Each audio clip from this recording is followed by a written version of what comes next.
Hey everybody, thanks for tuning in for my first live stream. Just give me a sec. So I'm doing this one over YouTube, Facebook, and Instagram. I just want to make sure everything's up and running, and yes, we are. So thanks everyone for tuning in. It is my first live stream for this year, 2022. Sorry it's been so long. I think the last one was in November last year, so it's been a while, almost 6 months. Unfortunately, things have just been crazy with work, and as you can see the products behind me, that's what I'm launching today. So I've been busy working on that. So some of you did send through some questions, so we'll start with that. And then I'll go through the product with you guys. So thanks everyone for tuning in on Instagram as well and on Facebook. So first question I got was from Denise Hatsis. Hey Henry, I'm Greek and my husband is Turkish and I'm continuously cooking and learning new recipes and techniques. However, I can't seem to get the right recipe for Adana. I add onion, garlic, cumin, biber paste, paprika, parsley, fresh long red peppers, salt and pepper, but nah, still tastes different. What should I be adding?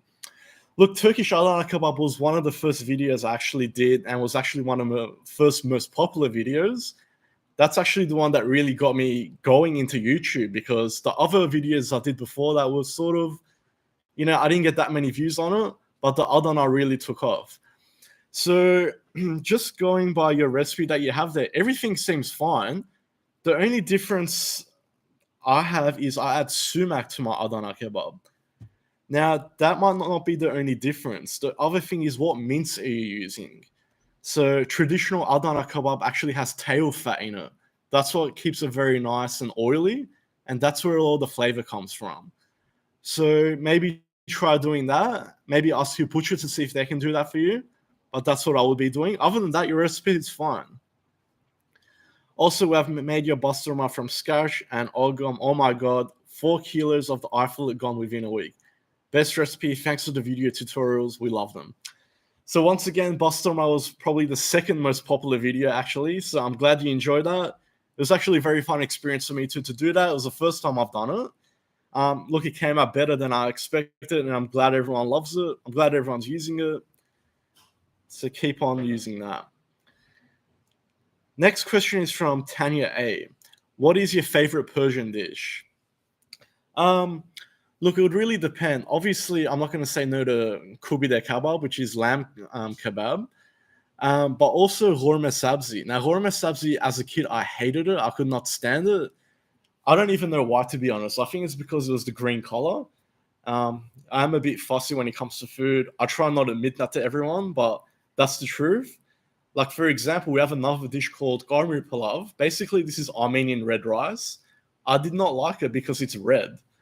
So, yeah, I have issues. But look, gourmet sabzi now, I absolutely love it. Especially when I make it here. I slow cook it for about 4 or 5 hours. And the smell inside the restaurant is just amazing. Let me know what your favorites are. Next question is from Lula. Why is it that sometimes potatoes take long to cook in a stew? Look, it really depends on your stew. If you're doing sort of a stew that has sort of lemon juice, vinegar, sort of acidic flavors, the acidity actually affects the breakdown of the potato. So that being the case, it will take longer to cook. So just check your recipe. If you have acidity in it, that'll be the reason for that. Lula also asked, what is the best cut of meat for tartare? Look, straight away, I'll say tenderloin is the best. You get the right amount of fat, the right flavor, the right texture. I wouldn't use anything else. And you also ask, can you show us different versions of French toast? Yep, definitely I can do that. Next, you also ask, what is the best brand of knife that you've used? Okay, so when I first started in the industry, I was using Scampan knives. Now, that's a very, very cheap, basic home knife. And look, they're heavy, they were blunt, they were no good at all. Eventually, I made the change to Global knives. Now, Global was a very lightweight sort of knife. They were absolutely sharp, very good knives, but the handle was sometimes not comfortable. So eventually, I changed to a Victorinox. Victorinox are lightweight, very comfortable handle, very sharp. But I tend to cut a lot of meat in the restaurant. So I did try Worcester as well, then I tried Zweilings. Now I use a shun knife. You'll see it in all my videos. I've been using shun knives for about 10 years now.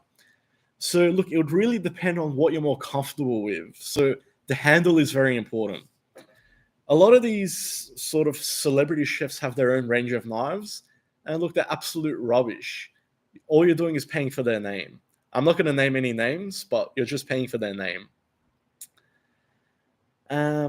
So Lula, you also asked, when cooking chickpeas, why is there so many layers of skin coming off? Look, when you're cooking chickpeas, the layers will slowly come off. I used canned here, but I remember there was a trick once when you add a little bit of baking soda when you boil them, then sort of drain it in freezing cold water. It will make all the layers come off. I've never actually tried this, but I have heard it a lot, so I'll give that a try. That might work. Have you got any friends with restaurants in Melbourne that cook home-style food? Look, in Melbourne, I've only got one friend that owns a restaurant. We have a good mutual relationship. They have a Persian restaurant. It's called Hafez Persian Restaurant. If I'm not mistaken, it was somewhere around Doncaster. So look, we have a good relationship with them between our restaurants, Persian restaurants, so we support each other. Definitely give them a go. You know, they have some good stuff as well. Check out their Instagram as well. Why do some baking dishes call for bicarbonate, soda, and baking powder? So obviously they are both different. This is generally to do with your recipes. So it all just comes down to basic science. Now, the baking soda itself doesn't have any acidity, but when you mix it with baking powder, it becomes acidic and it helps the leavening process. So if your recipe has acidic ingredients, so for example, lemon juice, vinegar, maybe white wine in the odd occasion, then one or the other won't be required. So that's the reason for that. John C says, do you get nervous live streaming or is it like public speaking? Look, I can assure you it's nothing like public speaking. At least that's my opinion. Maybe the first time, I was a bit nervous, but I find that it's sort of, I don't know, the fact that you can just end it at any point if anything goes wrong, it sort of gives you a peace of mind and a way out. So it's not the same as if you have 10,000 people staring at you and some of them laughing at you or anything like that. It really puts you down. But yeah, I find live streaming is much more comfortable. And the last question which I got sent in was from Mr. X. I know you're a hardcore Simpsons fan, so which is the best episode of all time? Look, yeah, I'm a hardcore Simpsons fan. Best episode of all time, I would say, is Cape Fear. So that's the one where Sartre Bob tries to kill Bart again, and they go into the witness relocation program. Now, there's many reasons for this being the best episode. It's one of the funniest, the best well-written. Obviously, Kelsey's grandma sings the HMS Pinafore at the end, and Bart says you have such a beautiful voice. So, yeah, let me know what your favorite is if you're in the live stream. Okay, so I can see you guys are sending some questions in, but before we go through all that, I will let you know what the product is that I've come up with. So basically, I had an idea for how I can create a seasoning where you guys can recreate my recipes at home. So for example, the Persian Kubadeh, which is sort of the signature dish, I would say, I wanted to recreate it. So for example, you guys in America, I know you can't come down to my restaurant to try. You can follow my recipes, but it's not always the same. Obviously, there's variations in everything. But the idea would be that all you do is get this seasoning, add an X amount to an X amount of mince, mix it together, and you'll get the same exact recipe which I'll serve in my restaurant.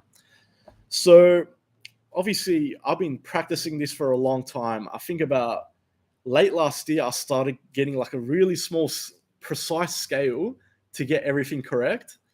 And obviously the labeling and the design, that took a long time. But this is what I've come up with. So what I've done is launch my own range of hundreds and thousands of sprinkles. And obviously I'm joking. This was a prototype. So this is what I came up with. This was the original label. Obviously there is hundreds and thousands in here. I'm not going to launch that anytime soon, but I mean, if you guys want it, I'll launch it for you. But this is what I've come up with. So it is a Kubadeh seasoning, so Persian Kubadeh seasoning, gluten-free, vegan-free, MSG-free, all safe. Ingredients are all in the back. QR code on there, you scan that, it comes right to my channel. You can watch all my videos there. Now this one, guys, it has everything you need in it. So you got your salt, pepper, turmeric, paprika, sumac, and your onion powder. Basically, all you do is get your mince, add 2 tablespoons of this for every 1 kilo of mince. So whether it's lamb, chicken, beef, if you want to try something else, let me know. I'll be interested to see the results. Mix it all together, and you can skewer that and make kebabs. You can roll it into patties, make burgers, meatballs, anything you like. So that's the seasoning. What I've also done is come up with my own chicken salt. Now, chicken salt is a very big delicacy here in Australia. Basically, if you order hot chips anywhere, you'll get chicken salt. And ketchup, obviously, on the side. Now, chicken salt is basically sort of the flavoring of chicken, but there's no chicken in it. So it's vegan-free, it's vegetarian-free, it's gluten-free. Now, this can be used on potato chips, obviously. You can sprinkle this on chicken. You can sprinkle it on fish. Look here, they sprinkle on everything. Sometimes when I feel like a bit of chicken flavor, I'll just have a little bit of this on its own. But you can also use this as a marinade and also a booster. So a stock, for example, if you're making a soup, and it comes out amazing. Now, both these products are available on my website. So that's both of them there. So at www.henryshowtos.com. Now, what I've done is put a small promotion as an introductory offer. You can get both of these for only $25 plus postage. So I'm doing postage worldwide. Now, also, I'll go another step further. Enter the promo code I love kebab, get another 10% off. So all that is available on my website, henryshowtos.com. Not just that, guys. I've got saffron, barberries, all the other ingredients that I use in my restaurant and all my recipes. That's all available there. So definitely go check that out. Okay. And as you can see, it's all right here behind me as well. So that's a product I stand behind. At the moment, I'm working on some other spices as well. So I'm going to do Turkish Adana as well. I'm going to do a kufte kebab spice and a za'atar spice. So they're all interested in production right now, but I did want to start off with these two. Okay, so we've got some questions coming in. So first one is from Jessica. Thanks for joining in, Jessica. My non-stick got torn up. It was big and it was my favorite. What's a good replacement when I go to buy something different? Look, when it comes to non-stick pans, believe it or not, I buy the cheapest ones possible. So Kmart here, which I know it's different to the one in America. I know you guys use the Anchor products, which is the same here. Their frying pans are only about $5. They are non-stick and they work perfectly. So in the restaurant, that's what we use, believe it or not. Now, if you can go buy those $100 non-stick pans, you're going to use it for about a month and you're going to have to throw it out. They're absolute rubbish. So guys, just buy the cheapest ones. They do the same job. The control key says, can you make some more Pakistani recipes? Yeah, for sure. If there's any suggestions you have, let me know in the comments. And I'll definitely do that. I have been slacking off a bit with the videos, obviously, because I did want to launch the products. But now that that's done, we can go back to normal. Bell Paris says, what do you put in the kebab kubi there when you grill the meat so it doesn't fall off the skewer? Please answer. Look, there's a lot of different factors for why a kubi there will fall off the skewer. If you go onto my channel, look for minced kebab tips and tricks. There's a video there explaining all the different things that can go wrong. But look, it comes down to the freshness of the meat, if it's defrosted, if you've mixed it enough, if it's cold enough. So there's a lot of different things you got to look at. So it would really all come down to that. So just check out that video. If you don't get any help from it, let me know, and I'll guide you through it and see if we can help you out with that. Susan Sawatsky says, hello, Henry. Hello, Susan. Thanks for joining in. Cameron Dadestan says, enjoy all of your videos. Simple and tasty food. Thanks. Here's a question. What is the equivalent of backstrap in USA? Look, the equivalent would be either filet or tenderloin. So it really depends. I have had a lot of people messaging me saying lamb backstrap is hard to get. So that might be the reason for that.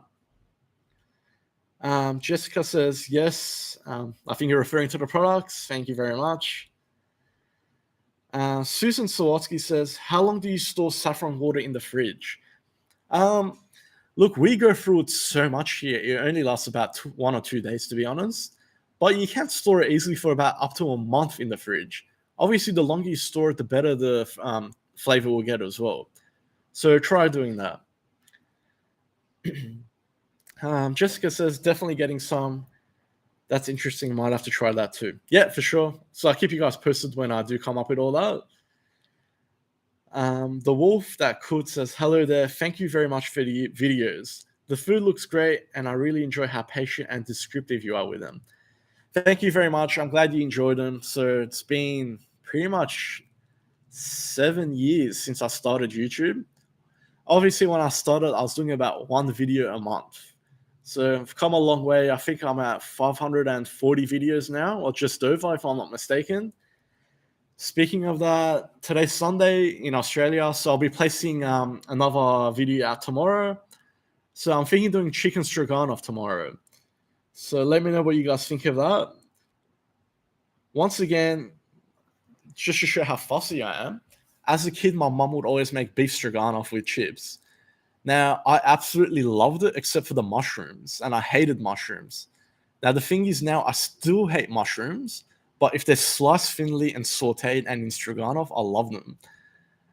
If it's a cream sauce with very thinly sliced mushrooms, I love it. So, yeah, I have serious food issues, and I'm a chef. Herm says, where can we get the spice from? Website?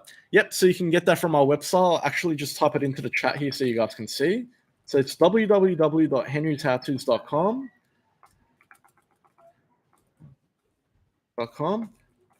And the promo code is I love kebab. So type in I love kebab, full word like that, and you'll get 10% off your whole order. That can be in conjunction with the $25 discount I just offered as well for both products. Jessica says, wow, amazing. You really only use the cheap ones. Laugh out loud. Great, thank you. Yeah, honestly, when we first started, I did use the expensive ones, but I couldn't see the difference, to be honest. Like, I got a set of Tefal ones. Now, they're the ones that have that red thing in the middle where it sort of goes completely red when it's ready to cook. It worked a couple of times and it was just useless. So don't pay for the brands. You're paying just for the brand name.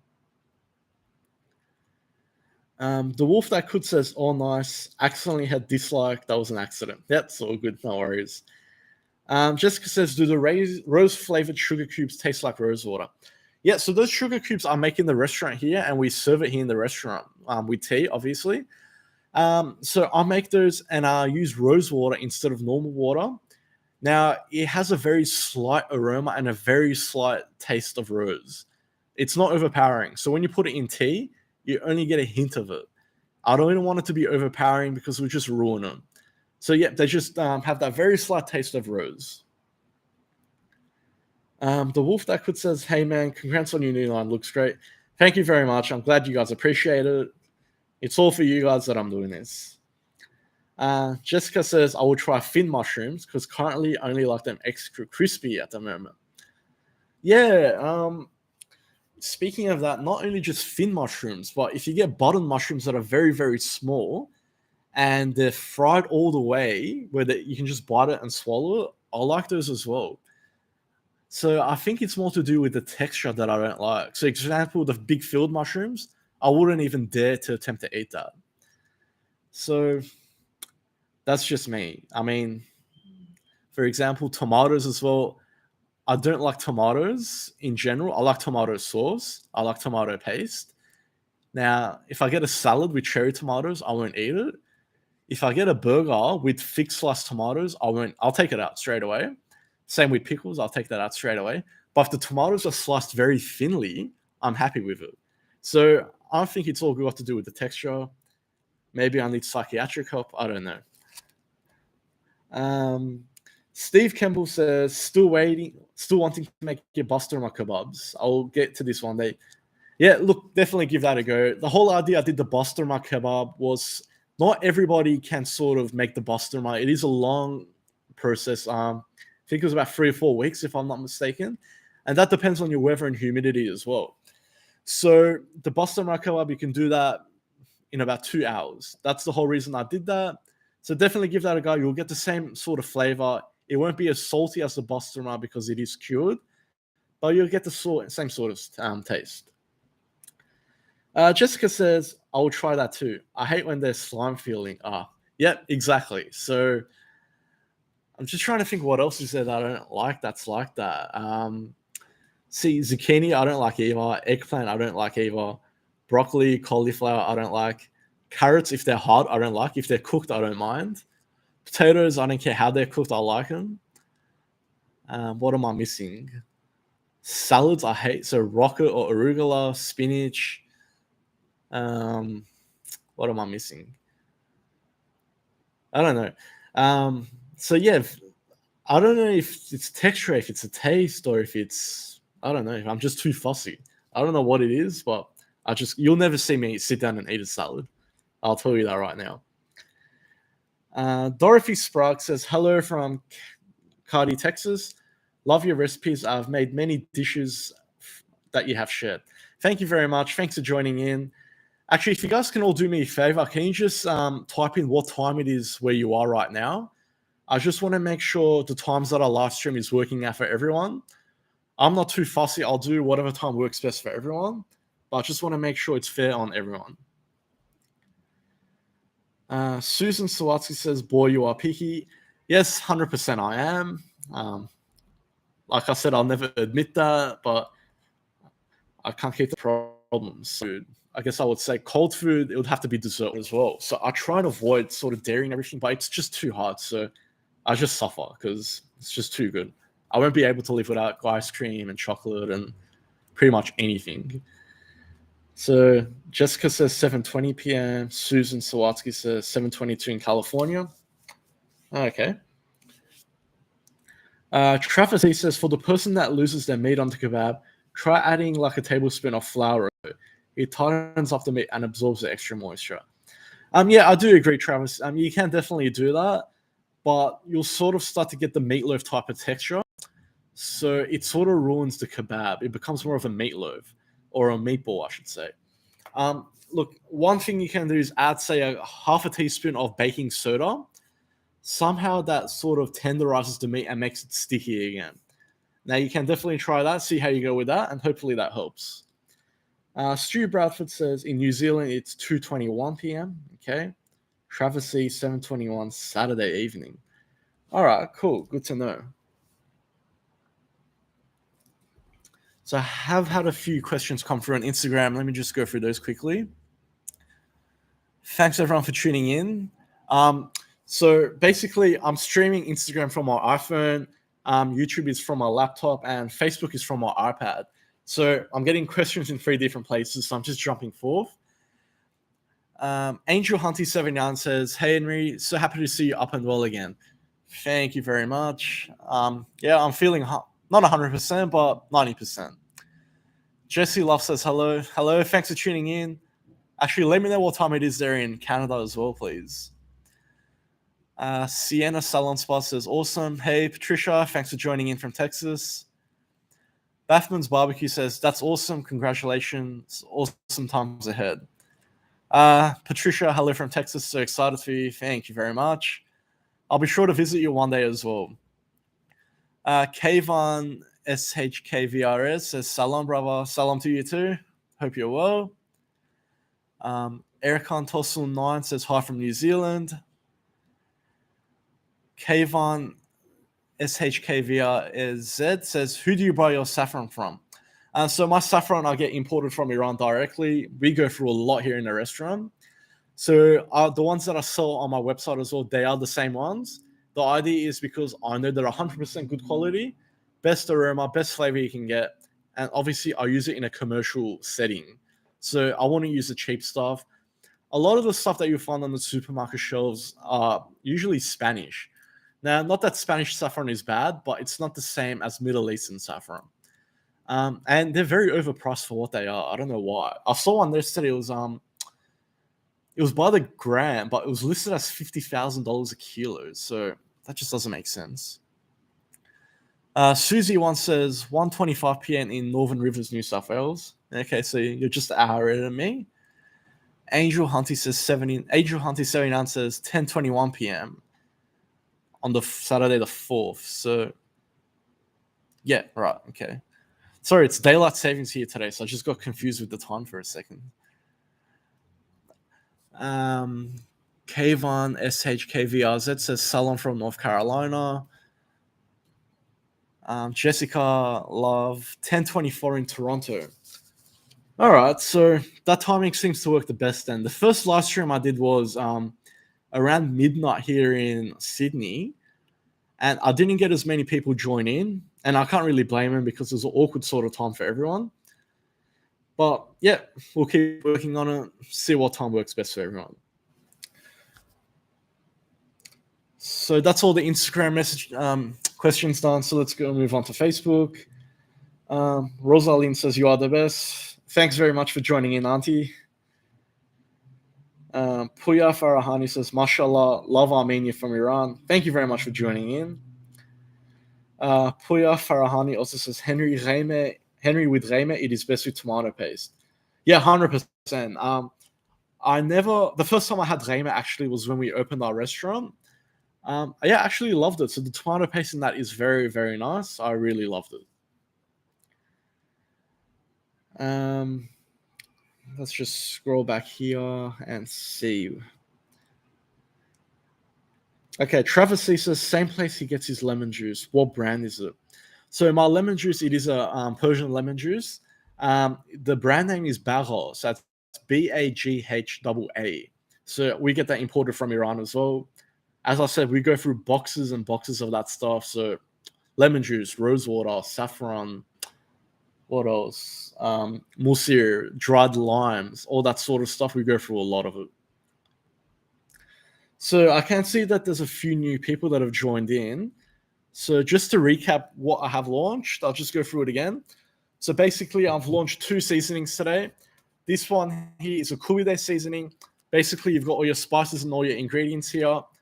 Mix 2 heaped tablespoons of this with 1 kilo of mince, and you'll get Persian Kubide flavoring. You can make your kebabs, burgers, meatballs, meatloaf, anything to do with meat patties, whatever you like, and you'll get the Persian Kubide flavoring with that.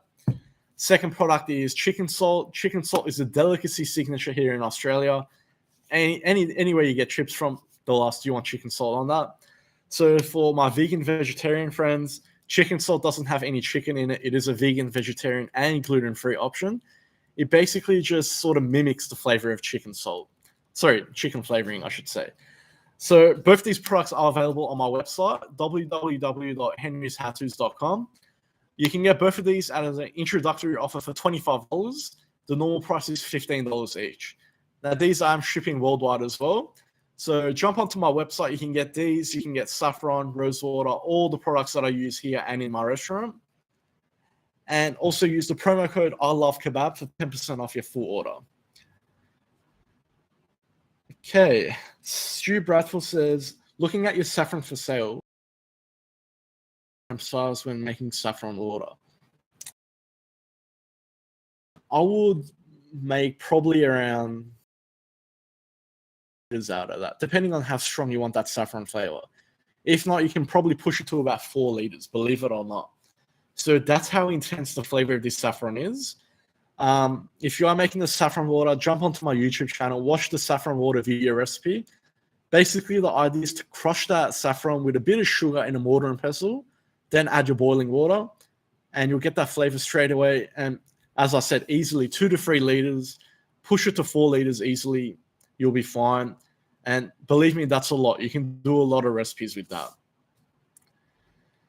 Okay, guys, so I'll probably end it at this stage here. I did want to just launch those products and just do a bit of a Q&A with everyone. I know it's been a while. Hoping everyone's safe. Hope everyone's well. So life here in Australia has gone pretty much back to normal. Basically, the restaurants now are just too busy and I don't have the stuff to be able to cope. So unfortunately, we're sort of more pushing towards the takeaway only at this stage. So for the first time in 13 years, I've cut back advertising 100%. Basically, I spend $0 in advertising now because there's just no staff to be able to cope with the extra customers. So at the moment, Uber Eats, DoorDash, Menulog, they're sort of our best friends because that's all we can rely on, right? Takeaway, delivery. The way the trend is going now, a lot of people are doing more takeaway than dine-ins now. I remember when we first started with Uber Eats and everything, it was around 15% a week of our sales would be about DoorDash, Uber Eats, and all that. Now, when I check, it's almost 40 to 50%. And they're big orders too. Like, they're not small orders. Like, I had one about a month ago for $400. Now, yeah, you need to bear in mind Uber takes a 30% cut from that. So that's about $120. But if I have any friends here that are in the restaurant industry, guys, make sure you're jacking up your prices on Uber Eats by about 20% to cover that. Don't do the same prices. There is a few restaurants here which do the same prices. For example, there's a Thai restaurant next to me. A lot of their dishes are still $11 on Uber Eats. Now imagine $11, take 30%. That's almost $8. So you need to do that. You need to sort of cover that cost because they do take a big chunk. So I was about to end this, but I had a few questions come in, so I'll answer those before we go. We're just over the half an hour mark. Jessica says, do you find rustic meals are appreciated or disliked as a whole, or depends on the person? No, I find that as a whole, it would probably depend on the person, to be honest, and depends on where you are. So if you're closer to the city, maybe they won't appreciate that as much. They want sort of fine dining, elegant sort of thing. But I find personally as well, rustic meals are much better. You can focus more time on the actual cooking of the dish, the flavors, and the love that goes into it, rather than trying to make it all look nice and fancy and pretty and expensive when it's really not. So that's my personal opinion. So I guess everyone is different. Susan Suatsi says, we won't have a problem getting Persian saffron into the States. Definitely not. I have made sure, and I have actually tested this out as well. Actually, Jessica, I did send you saffron. So Jessica's in Texas. Oh, sorry, no, you're in Seattle, Washington. My bad. Sorry. Yeah, and she got that perfectly fine. I did also send some to the UK. And I did also have an order in California a couple of weeks ago, and they've all been received fine. So I have made sure that the shipping system here in Australia is very reliable. So you won't have an issue with that, I guarantee that. Yeah, Jessica, he sent it to me in Seattle. Yeah, that's right. That was your birthday present.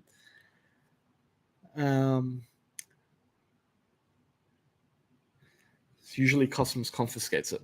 Yeah, so they definitely won't do that.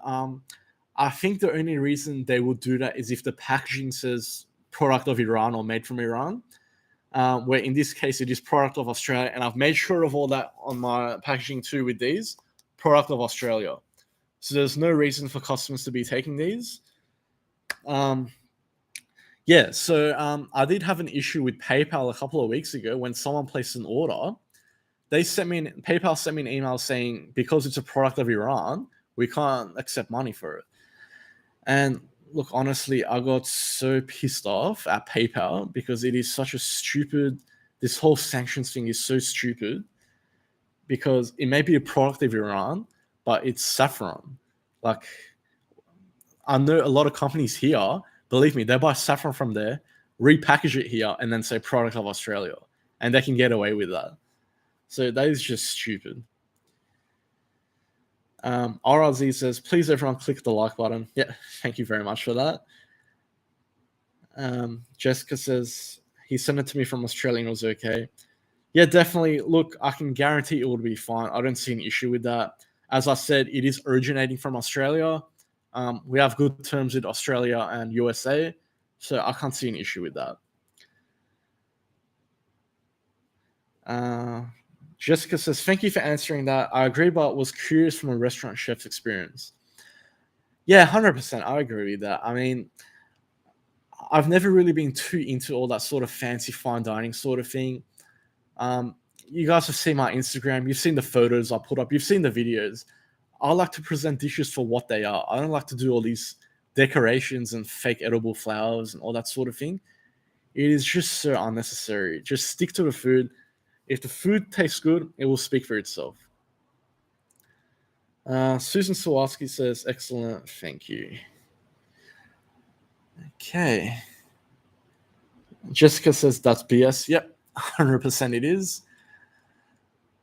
So if anyone is actually ordering any products to Russia, I think that might be an issue because of the sanctions there.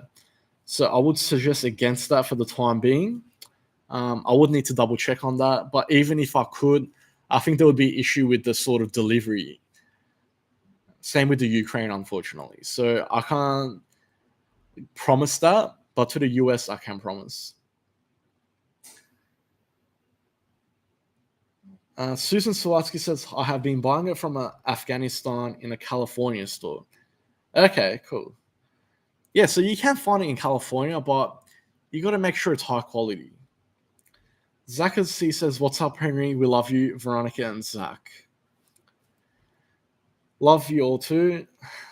RZ says, I wish they wouldn't turn cooking into some controversial political issue. Yeah, 100%. I agree. I mean, it's just food products. It's nothing political about it. It just happens to be where they've originated. That's all it is.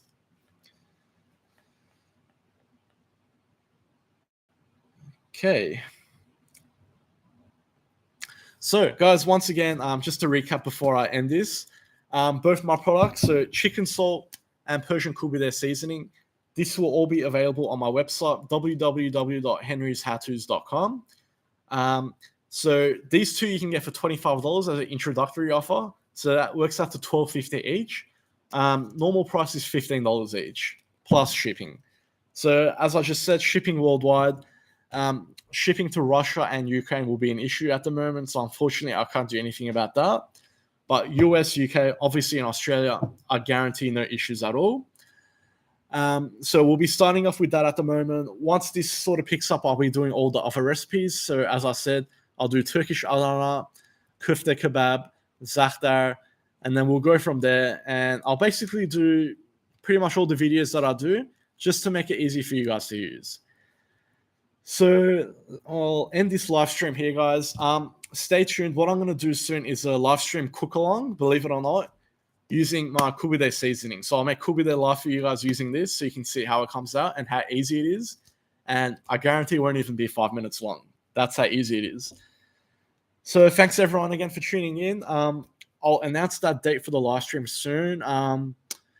Judging by all the times you guys have given me, I think around this time would work best.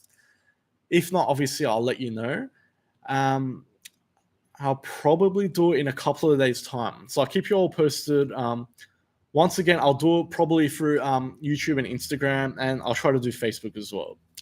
Thanks again, everyone, for tuning in, and I'll see you all next time. Thank you very much.